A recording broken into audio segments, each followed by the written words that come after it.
nag-walk out si Marcoleta. Bakit? Naku, ano na naman na nangyari, Marcoleta? Marcoleta, ba't ka nag-walk out? This is the frustration, Mr. Chair. Ayaw, Mr. Chair. Salamat po. Mr. Chair. Senator, si Yeah. Mr. Balbuena, you want to interject? Ba't ka aalis kung frustrated ka? Wala kang sagot na nakuha. Yung dalawang nagsermunan eh. Bakit ka aalis? Hoy! Hoy! Hoy! Alika! Hoy! Ah, Ha? Bakit ayaw? Eh, kanina Ba't pa- ayaw? Sa tayo dito, wala pa rin Mr. sagot. Chair. Wala! Wala! Nalilito daw si chairman. Chairman, pigilan mo yung mga bata mo. Senator Salamat, Chair. Ako po ang pinakamahirap ang kalagayan dito eh. Yun. Hindi ko malaman paano ako makapagpa-participate kung ang pinag-uusapan ang laki-laki na ng problema. Ang sinasabi ko naman, merong recourse kasi kamukha nung ibinigay kong mga slides. Kung paniniwalaan po ninyo yung mga data na yun, wala tayong pinag-uusapan ngayon eh. Yun ang problema eh.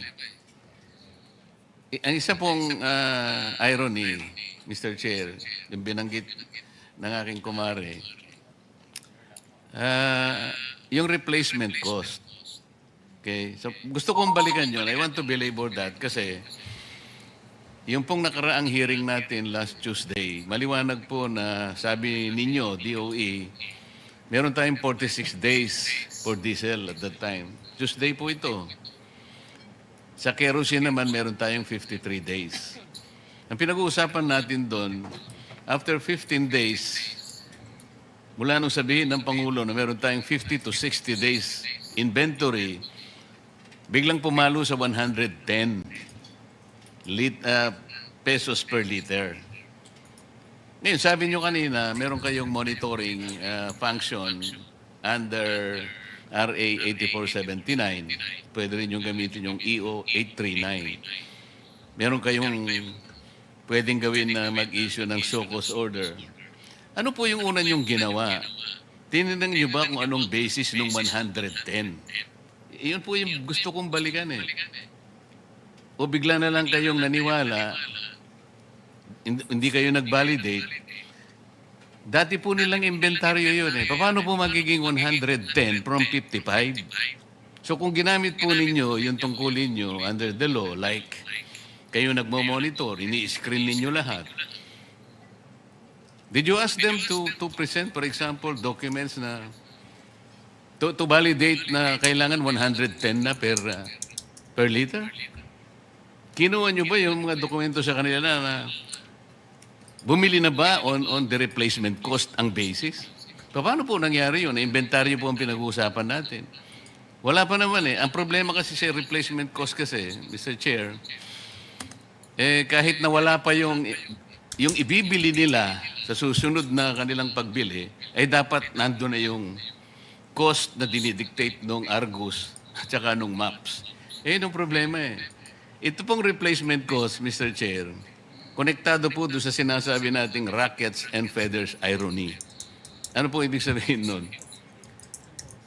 Ito pong rackets and feathers irony focuses on the asymmetry of pricing.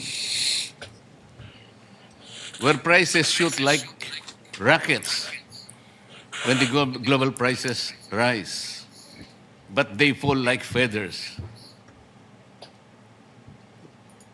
when they drop. Ganun po eh. Sino po yung tinatamaan, di ba? Yung taong bayan. Can you explain that? Paano po naging 110 nang hindi nyo man lang nababalidate? Oh. Thank you very much. I mentioned to the director of the Oil Industry Management Bureau is to submit how the OIMB does its monitoring. Ganito lang yan, paikli na natin medyo mahaba kasi itong sinabi ni Marcoleta eh.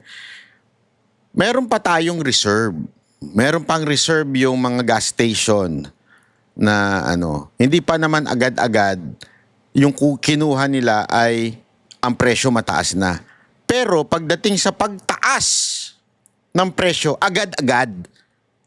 Hindi pa yung supply, mura pa lang nila nabili pero tinaas na nila kagad. Yun ang problema. Ang sinasabi ngayon nitong taga DOE na hindi ko maintindihan, ang sinasabi niya na hindi rin maintindihan ni Marcoleta, bakit pinapayagan ng ganon? Pwede naman actually, pwede nga na mag-take over ang DOE kung gugustuhin. Ibig sabihin, pwede. Pero hindi naman daw yun ang kanilang sinasuggest. Ang sinasabi niya dito, bakit walang ginagawa ang DOE para sitahin itong mga to at sabihin, hoy, huwag nyo itaas ng todong muna ngayon. 'Di ba? Huwag muna nyo itaas. Ang sinasabi ngayon ng DOE, sir, kasi yung supply na kukunin nila na pag-imbak nila uli ay mataas na. Ang sinasabi naman ni Marcoleta, oo, pero pagdating sa pagbaba, kaya nga 'di ba yung rocket ang pagtaas daw tapos parang feather ang pagbaba. Ang bagal bumaba. Ibig sabihin, kumikita pa lalo yung mga gas station o yung mga oil na company sa Pilipinas. Yun nga yung sinasabi na sana anuhin nyo muna. Kasi to si Auntie Claire ko ano sinasabi. Kaya tuloy iniisip nung may crisis, wala talagang crisis eh. Walang crisis pero bakit ganyan kataas ang pagtaas ng oil natin? At ito matindi, kaya nga ito, pinost ko to, di ba? Nakita nyo na. Ito'y batas na buti nga itong mga senador may ginagawa. Kahit ito si Chis Escudero na tahimik lang na nagtatrabaho.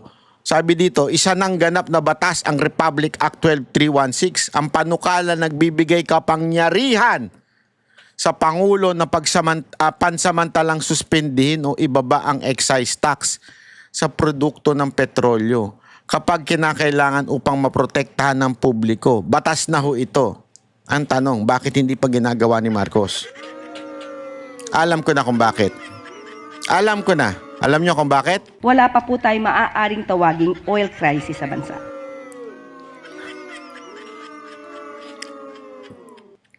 Ito na ginawa na nitong senador na ito 'Di ba? Ito yung pinipilit nilang gipitin Pero at least nagtrabaho. Ginawa na ngayon na para masuspindi ang excise tax. Ang tanong, ginagawa ba? Pwede. Alam mo sagot ni Marcos diyan? Basta may tanong na hindi niya masagot. Gaganong-ganon na lang siya. Yung sagot na malabo para alam mo, kayang-kaya Kayang-kayang kontrolin. Actually, pwedeng ang government takeover. Ano sagot ni Marcos din dyan? Let's not go into that. Parang tanga lang Ano na mangyayari? Ngayon, ikaw na ang humusga. Ito ba'y diskarte ng gobyernong matino? O tarantado lang? O senyalis na napipilitan na tayo ngayon na magmakaawa sa China dahil lang sila rin naman ang nag-demonize sa China. Dahil sa totoo lang, hindi mo kailangan maging eksperto para makita yan. Kapag pag nagbago ang tono, may dahilan. Ayan yan At kung hindi mo pa rin nakikita, baka bulag ka. Baka hindi ka pa tumitingin sa tamang direksyon. Kaya mga banateros, ano sa tingin nyo? Planado ba ito? Isulat yun dyan. O wala, nagpapaamo na to si Marcos at nagbumukha na tayong tanga ngayon.